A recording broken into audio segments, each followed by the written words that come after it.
بسم الله الرحمن الرحيم. الحمد لله والصلاة والسلام على رسول الله وعلى آله وأصحابه أجمعين. اما بعد، الله متعال را سپاسگزار هستیم که توفیق نصیب نمود تا درسی در مضمون فقه داشته باشیم. همچنان تشکر میکنم از آن عده برادران و خواهرانی که سبب شدن تا مضمون فقه را آغاز کنیم و بالخصوص کتاب به نام مختصر القدوری را. در این شک نیست که مضمون فقه یا کتاب فقه از کتاب‌هایی است که از جمله کتاب‌های یا علم فقه از جمله اشرف علوم و انبل الفنون، بهترین فن هاست. علمی است که توسط ازی ما دین خود را می آموزیم. علمی است بسیار شریف، علم است بسیار مهم، از فضائل والای برخوردار است، چون تعلق می گیره به پروردگار که ما پروردگار خود را می شناسیم و برای ازو عبادت می کنیم. همچنان تعلق می گیره برای مجتمع تعلق میگیره که ما در مجتمع چگونه تعامل داشته باشیم، با فامیل، با خانواده چگونه تعامل داشته باشیم. این مضمون فقه یا علم فقه با او هم تعلق میگیره که از این نگاه از بهترین علم ها حساب میشه. و همین است که رسول الله صلی الله علیه و سلم در فضیلت علم میفرماید که من یرید الله به خیرا یفقهه فی الدین، کسی که الله اراده خیر کنه او را فقیه میسازه در دین، دانا میسازه در دین خود را میآموزانه. پس دین امکان نداره که بیاموزی تا اینکه علم فقه را نفهمی. و فقه یا هر علم انسان اگر میخواد که بیاموزه، در ابتدا فهمیدن چند چیز ضرور لازم است. تعریف آن علم که او علم کدام علم است، چی تعریف داره، موضوع علم چیست و بالاخره ثمره و فایده علم چیست، از چه خاطر میخوانیم علم. فهمیدن این چیزها ضرور است. در ابتدا باید که بگوییم که ما کدام کتابی را که میخوانیم درباره از او معلومات باید داشته باشیم که کتاب کدام کتاب است، مؤلف او کتاب کیست. این چیزها هم ضرور است. کتابی را که انتخاب شده و به نام مختصر القدوری هست. مختصر القدوری نسبتش به مؤلفش است که مؤلف از او ابو الحسین احمد ابن محمد ابن احمد ابن جعفر ابن حمدان القدوری نامش است، نام مفصلش، که این عالم متبحر در علم فقه، در تمام علوم، حافظ قرآن، محدث، انسانی بوده که بسیار انسان متقی، پرهیزگار، در وقت خود فقیه زمانش، رئیس مذهب حنفیت در عراق بوده. بغدادی است طبعا و در سال 362 هجری تولد کرده شده و در سال 428 هجری وفات میکنه در بغداد و بالاخره در شارع المنصور در پهلوی ابوبکر الخوارزمی رحمه الله دفن میشه. قدوری گفتیم کتاب قدوری چرا نامیده شده؟ نامش قدوری آمده از خاطر ازی که گفته میشه که قدوری یا نسبت است به جاهی که این عالم از اون منطقی که بوده. گفته میشه یک منطقی در عراق به نام قدوره بوده یا قدور بوده، مثلا به اون نسبت میشه. یک علاماتش از دوم گفته شده که نخیر قدوری یا قدور جمع قدر است. قدور جمع قدر دیگه گفته میشه، دیگ. و پدری از این عالم ابو الحسین یا خودشان یا گفته میشه یکی از باباهایشان مصروف بودن به ساختن دیگ ها، یعنی مهنه دیگ سازی را داشتند که دیگ می ساختند و معمول است که یا طبعا معمول بوده در قبل، یعنی در زمانهای گذشته، که علما اکثرا یک مهنی می داشتن، تجارت پیشه بودن یا یک چیزی می ساختن یا یک نجار بودن. یه عیب نبود و متاسفانه که حال عیب است که اگر که عالم کدام کاری کنه یا کدام مهنی را کنه میگه فلانی رو ببین یا کدام ملا یا مولوی صاحب، یه عیب میدانه و بالاخره نمیتونه که خودم مستغنی بسازه. ولی قدیما علما، امام صاحب ابو حنیفه رحمت الله علیه تجار بودن، تمام علما تجارت کردن، تجارت پیشه بودن. صحابه کرام، رسول الله صلی الله علیه وسلم تاجر بودن، تاجر امین بودن و بالاخره سبب میشه که خدیجه رضی الله عنها ازدواج کنه. این کارها یعنی کارهای خوبی است که انسان مستغنی باشه و از تکلیف دست خود روزی حلال کسب کنه. از خاطر نسبت این کتاب به مؤلف شده و نامیده شدن مختصر القدوری. این بود درباره خود کتاب، مؤلف کتاب. و گفتیم که علم فقه، بیم درباره ازی که ما چون فقه میخوانیم باید معلومات کامل درباره یه علم داشته باشیم که فقه چی را گفته میشه. فقه در لغت به معنای فهم عمیق یا فهم دقیق، این در لغت است. الفقه یعنی فهم عمیق. و در اصطلاح چی را گفته میشه؟ در اصطلاح علما تعریف کردن با طبعا عربی میگن هو العلم بالاحکام الشرعیه. فقه در اصطلاح فقها هرگاه گفته شد در اصطلاح یعنی در اصطلاح امو علم مراد است. هو العلم بالاحکام الشرعیه العملیه المكتسبه من ادلتها التفصیلیه. همین تو باید تعریف حفظ شود. هو العلم و یک علمی است، یعنی في علم فقه عبارت از علم است که علم به احکام شرعی است، علم به هر چیز دیگر نه، به علم به احکام شرعی است. احکام شرعی که عملی است، عملا انسان انجام میده، نماز میخوانی، روزه میگیری، زکات میدی، حج میکنی، یا عبادات است یا معاملات است، خرید و فروش است، داد و گرفت است، کلش عملی است. المكتسبه من ادلتها التفصیلیه که گرفته شده از چی؟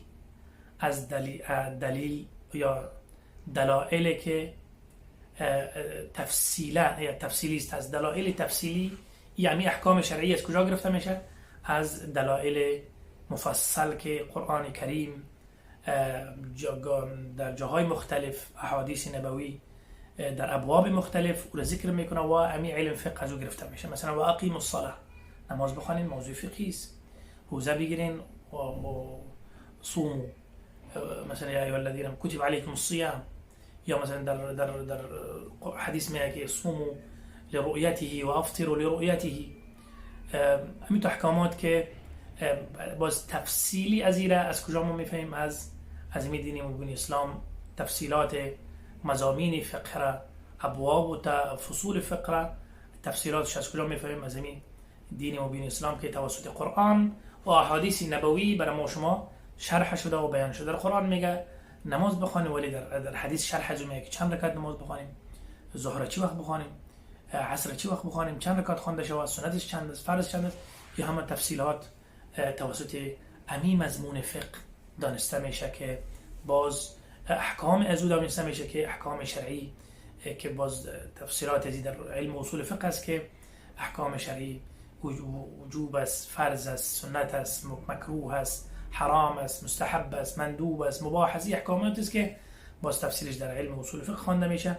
این بود تعریف علم فقه. موضوع علم فقه چیست؟ موضوع علم فقه از مو تعریف هو ایده واضح است. موضوع علم فقه یعنی در علم فقه از چی بحث میشه؟ از احکام شرعی بحث میشه. واضح است، از احکامات شرعی بحث میشه. این موضوع علم فقه است.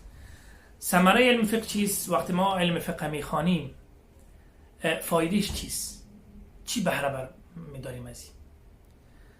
وقتی ما علم فقه فهمیدیم، خواندیم، معرفت حاصل میکنیم به علم فقه. ثمریش چی میشه؟ ثمریش این میشه که این انسان مکلف درست میشه، مسائلی را که انسان مکلف انجام میده درست انجام میده و بالاخره هر عبادتی را که انجام میده او عبادتش درست میشه، صحیح میشه. پس ما علم فقه از خاطر از این میخوانیم که تمام عباداتی را که انجام میدیم، معاملاتی را که انجام میدیم او درست واقع شود و از ما اشتباه در او واقع نشود. یعنی طبق شریعت اسلامی، طبق گفته های الله و رسول الله صلی الله علیه و سلم او احکامات ما درست انجام بدیم. از این خاطر ما علم فقه چی میکنیم؟ میخوانیم و فایده و ثمرش هم در اینجا واضح میشه که ما هر عبادتی را که انجام میدیم، نماز است یا روزه است یا زکات است یا حج است یا معاملات از تجارت از داد گرفت، هر چیزی که است این ما وقتی که انجام میدیم درست باشه و از اشتباهات خالی باشه. این میشه ثمره علم فقه. و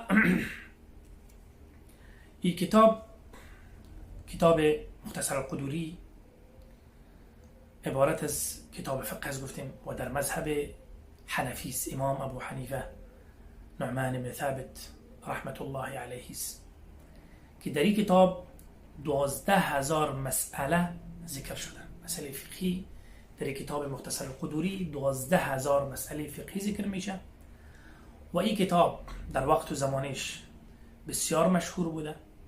حتی شهرتش به حدی رسیده بود که کتاب مختصر القدوری یاد نمیشد بلکه گفته میشد الکتاب. وقتی هر کس میگفت الکتاب میفهمیدن کدام کتاب مراد است؟ مختصر القدوری مراد است.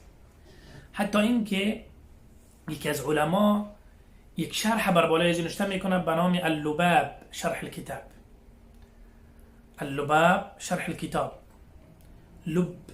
لب مغز میگن، یعنی مغز چیزها درباره شرح کتاب، یعنی که وقتی الکتاب گفت یعنی مختصر القدوری مراد است. و این کتاب خیلی مهم در مذهب حنفی است و کتابی است که خیلی هم مفید. انشاءالله میشه که باز در گروه براتان PDF کتاب ارسال شود و انشاءالله که شما هم به دسترس داشته باشین. کتاب مؤلف رحمت الله علیه کتاب آغاز میکنه به بسم الله الرحمن الرحیم. آغاز کتاب به بسم الله الرحمن الرحیم مطابق به قرآن کریم و سنت رسول الله صلی الله علیه و سلم است. کتاب قرآن کریم هم به بسم الله الرحمن الرحیم آغاز شده و الحمدلله رب العالمین آغاز شده و مصنف رحمت الله علیه هم امتثالا به قرآن کریم بسم الله را آورده، همچنان امتثالا به سنت رسول الله صلی الله علیه و سلم که رسول الله صلی الله علیه و سلم هم کتابهایشان، پیامهایشان حتی به کفار روان میکردن به شهرهای دور به بسم الله الرحمن الرحیم شروع میکردن. و حتی که سلیمان علیه السلام در سوره نمل که میه پیامش همین بود، انه من سلیمان و انه بسم الله الرحمن الرحیم. این پیام از طرف سلیمان است و آغازش به نام الله مهربان و بخشاینده است. و همچنان حدیثی هم میگه که کل امر لم یبدأ ببسم الله فهو اقطع و ابتر. هر امری که به بسم الله آغاز نشوه او بی برکت است، او دنبریده است، او یک چیزی است که ناکامل و ناقص می باشه. از خاطر بسم الله گفتن در شروع کتاب خیلی زیبا و خیلی پربرکت و خیلی خوب است. و آغاز میکنه با کتاب الطهاره، کتاب الطهاره. و این معمولا تمام اکثر مذاهب با طهارت آغاز میکنن کتابهایشان، چون قبل از نماز طهارت است و ما لا يتم الواجب الا به فهو واجب. ما لا يتم الواجب یک قاعده است، هر آن چیزی که تمام نمیشه واجب مگر با او چیز همون چیز واجب میشه. مثلا نماز واجب است و همین نماز تمام نمیشه، درست نمیشه مگر با طهارت. پس طهارت هم چی شد؟ واجب شد. از خاطر طهارت ذکر میشه کتاب الطهارتی. یا هذا که یا مبتداست خبرش محذوف است یا این خبرش مبتداش محذوف است. مثلا اگر بگیم هذا کتاب الطهارتی، هذا مبتدا میشه و خبرش هم این کتاب الطهاره یا کتاب الطهارة هذه به دو رقم درست است. در ابتدا هم آیتی از کلام الله مجید میاره که الله متعال میفرماید یا ایها الذين آمنوا اذا قمتم الى الصلاه فاغسلوا وجوهكم وأيديكم إلى المرافق وامسحوا برؤوسكم وأرجلكم إلى الكعبين. در ابتدای کتاب طهارت آیتی از سوره مائده را ذکر میکنه که الله متعال میفرماید که ای کسانی که ایمان آورده اید اذا قمتم الى الصلاه، وقتی که اراده نماز را کردین، فاغسلوا وجوهکم، شما روهایتان را بشویید و دستهایتان را تا آرنجها بشویید، و امسحوا برؤوسکم و به سرتان مسح کنید و پاهایتان را تا به جلک بشویید. این آیت را مؤلف رحمت الله علیه ذکر میکنه و بنا میکنه تمام مسائل بعدی طهارت را بر بالای همین آیت که در این آیت ذکر میکنه. طبعا اشاره است به فروض طهارت، فرائضی که در طهارت است در این آیت ذکر میشه و از این آیت استنباط میکنن که فرائض وضو چند تاست؟ 4 تاست. شستن روی، شستن دست ها تا آرنج ها، مسح سر و بالاخره شستن پاها تا بجلک. بشر حزی میپردازه میگه که ففرض الطهارة غسل الاعضاء الثلاثه.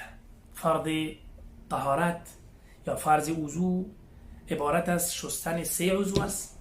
غسل الاعضاء الثلاثه، شستن اعضای سیگانه که چی از گفتیم؟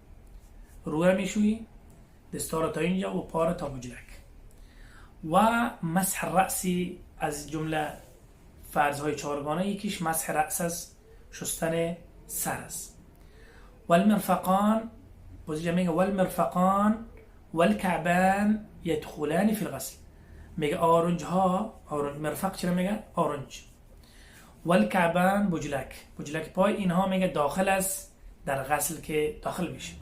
یعنی وقتی که الى المرفق گفته شد یعنی تا خود مرفق هم داخل است که باید شسته شود و بجلک هم باید که شسته شود و در شرحش هم در حدیث رسول الله صلی الله علیه و سلم میآید. این 4 تا فرض است در مذهب حنفی و در مذاهب دیگر ترتیب هم فرض میدانند، چون آیت قرآنی به ترتیب ذکر شده و به ترتیب الله متعال ذکر کرده که فاغسلوا وجوهکم و ایدیکم الى المرافق و امسحوا برؤوسکم و ارجلکم الى الكعبین. در اینجا چی آمد؟ ترتیب آمد و بعضی از امام ها ترتیب هم فرض میگن و همچنان بعضی از امام ها میگن که موالات هم فرض میگن، چون چی ذکر شد؟ فاغسلوا وجوهکم و ایدیکم و امسحوا برؤوسکم، یعنی چون پای در پای ذکر میشه و همچنان واو هم معنا میگیرن که باید که ترتیب مراعات شود و همچنان تأخیری در او صورت نگیره، از این خاطر تعقیب از او فوراً شسته شود. موالات هم چی میدانن؟ فرض میدانن که شرحش بعداً میآید. والمفروض، اینا رو شرح میکنم، میگه که مفروض یعنی گفتیم که سر باید مسح شود، روها باید شسته شود. رو گفتیم شسته شود. رو کجا رو میگن؟ از شروعی که موی از کجای سر شروع میشه، آغاز شروع موی سر تا زیر زنق ای روی است و از نرمی گوش تا نرمی گوشی روی حساب میشه. ای باید شسته شود. البته کسایی که موی دارن و کسایی که موی ندارن هم یعنی معتاد گرفته میشه. اگه تا از سرش کل است، مثلا گفتن نمیشه که خیلی سر کل است از اینش شروع نه یا اینش شروع نه. معتاد سر معتاد مردها یا زنها از کجا شروع میشه؟ باید که شسته شود تا زیر زنق. البته کسایی که ریش دارن، ریشاشون زیاد است، بازو خلال میکنن، تو خلال میکنن. کسایی که ریشاشون کم است، بازو شسته میشه دیگه، باز میرسه. اگر کسایی که ریشاشون کم زیاد است، بازو تو خلال میکنن، یه هم مستحب است. و سر باید و ایدیکم الی المرافق، دست ها را تا مرفق، دست از نوکی دست شروع میشه تا آخر مرفقی را گفته میشه، آرنج‌ها تا اینجا باید شسته شود. و امسحوا برؤوسکم، سرتون رو باید مسح کنین. سر مسح سر اینجا آمده در آیت اجمال ذکر شده و تفسیرش در حدیث رسول الله صلی الله علیه و سلم است و در اینجا در کتاب هم یکی از احادیث ذکر میکنه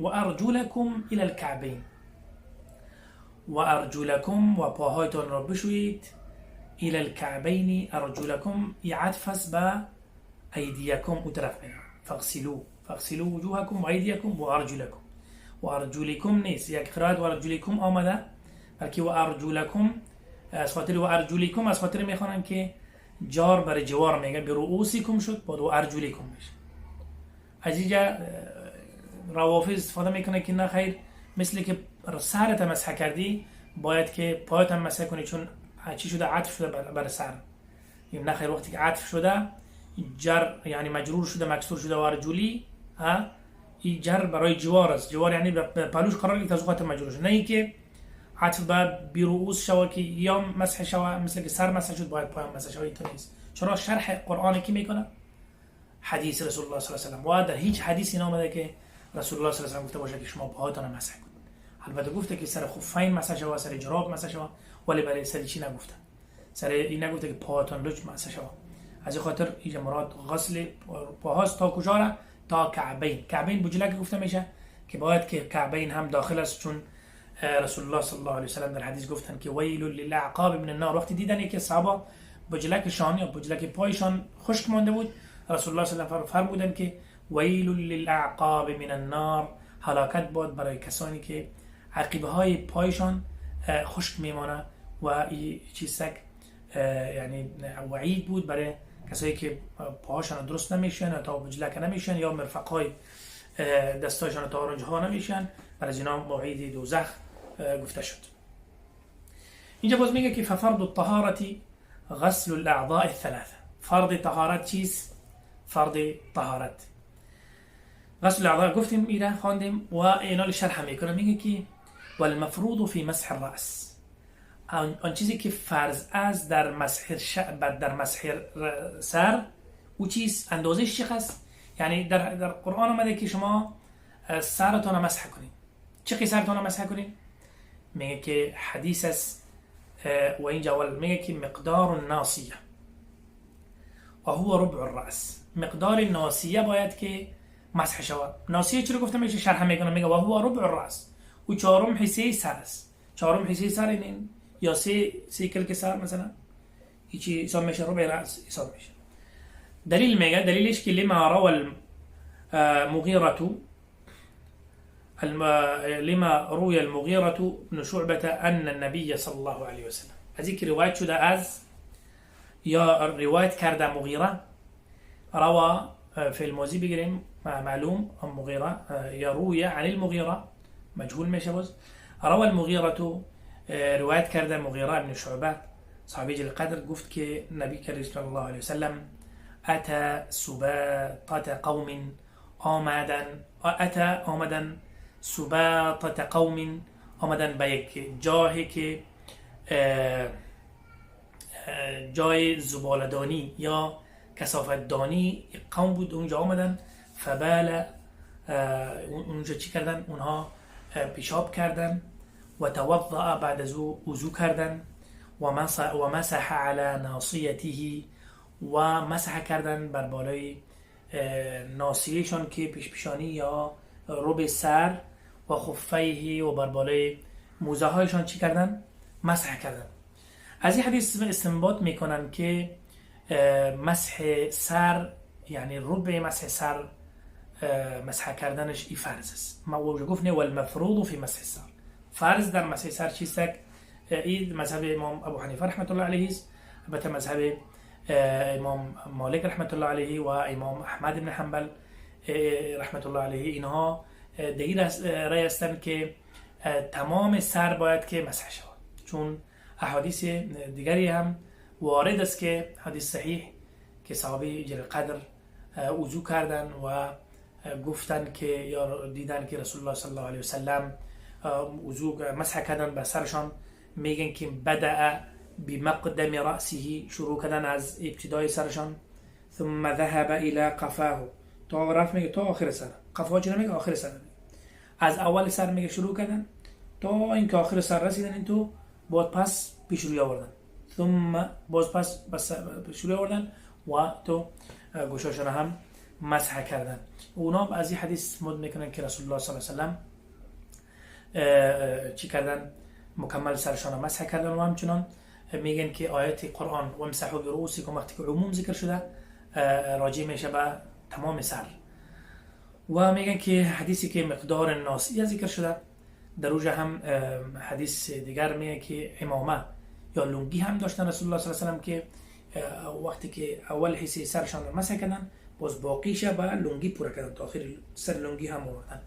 اگر تو نمیشد که کامل سرشان رو مسح نمیکردن باز به اون ناصیه کفایت میکردن و امامشان رو مسح نمیکردن. المهم اگر کسی که بر ربع راس کفایت میکنه مسح میکنه سرشان هم وضوش میشه، و کسی که هم مکمل سر مسح میکنه از خلافات و چیزا بیرون میشه و عمل به افضل و اولا میکنه انشالله.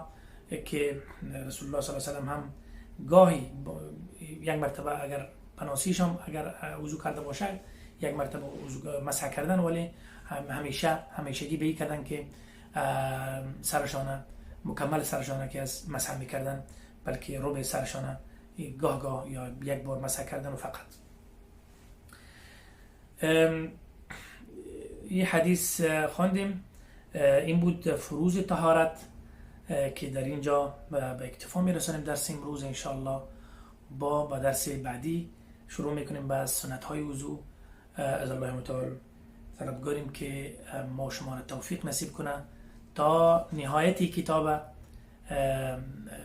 بخوانیم و به شرح بگیریم و از او استفاده کنیم و به او عمل کنیم و همچنان به دیگران برسانیم. موفق و آرام و سرفراز باشید. السلام علیکم و رحمت الله و برکاته.